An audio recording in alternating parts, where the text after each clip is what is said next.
name's Jessica. I'm going to be your nurse for today. We're going to be inserting a nasogastric tube.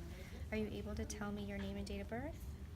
Okay, very good. I'm going to go grab my supplies, wash my hands, and verify the orders, and I'll be right back. So you want to wash your hands, make sure you have all of your supplies. You want to verify your orders that the doctor does want you to insert the NG tube. You're going to come in, provide for privacy. At this point, you want to check your suction equipment, make sure it turns on, it's all set up, ready to go. Continue if the doctor wants it to be continuous. It's going to be 30 to 40. If they want it intermittent, you would put it at 120.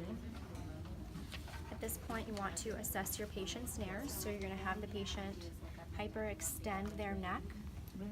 You're going to look for any deviation, occlusions, any swelling, irritation. You're going to check for nair patency. So I'm going to put my gloves on at this point.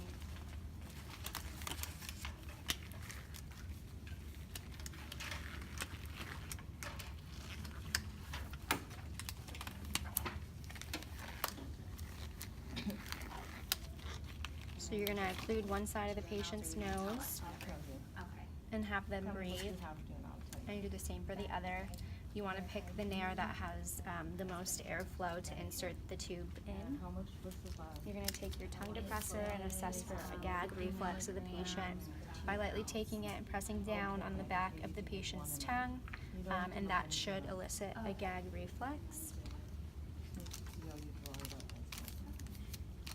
At this point, you want to measure your tubing to see how much you're going to be inserting. So you're going to take the tip of the tube to the tip of the nose, and then to the tip of the ear, and from the tip of the ear to the tip of the xiphoid process. So they're going to be at 45. I'm going to mark that off with a marker.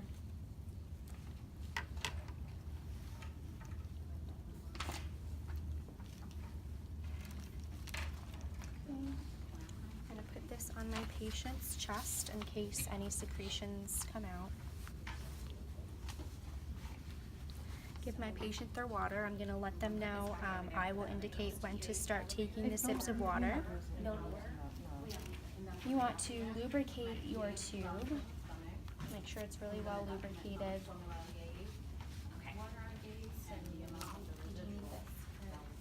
Again, you're going to take the nair that has the best patency. If at any point you feel resistance, you're going to take the tube out and try in the other nair. If at any point the patient gags at all, you can have the patient take a break, take a couple of sips of water, and advance the tube at that time. So I'm going to have the patient hyperextend their neck. You're going to start inserting the tube.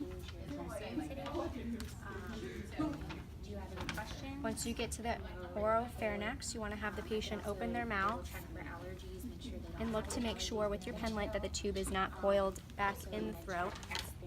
At this point, you're going to have the patient bring their chin to their chest and start taking the sips of water.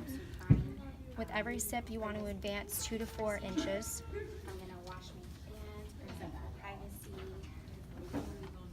Again, their chins to their chest at this point.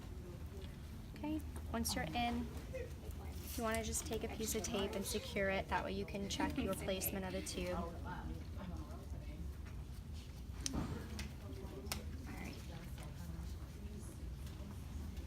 I'm going to take 20 milliliters of air. While I'm injecting this, listening for the whooshing sound, I want to have my stethoscope at the xiphoid process. I'm first going to inspect the site, and I'm also going to help. I'm sorry, not the xiphoid process, the epigastric region. I did ID, date of birth, and I said also can check for this. I'm going to put my So I'm first inspecting stethoscope on calculate it, ask them if they have and put this at say no. the epigastric region. So now You want to insert they're supine. the tube, Gonna go again, epigastric region, while inserting the air, listening for the whooshing sound.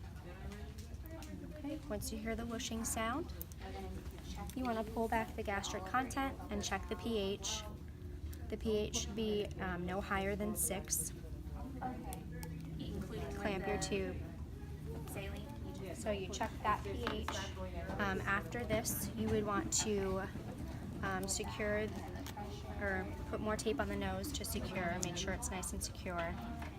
So 3 ways of checking the right placement is the audible air injection, the pH, and you want to send your patient to x-ray as well.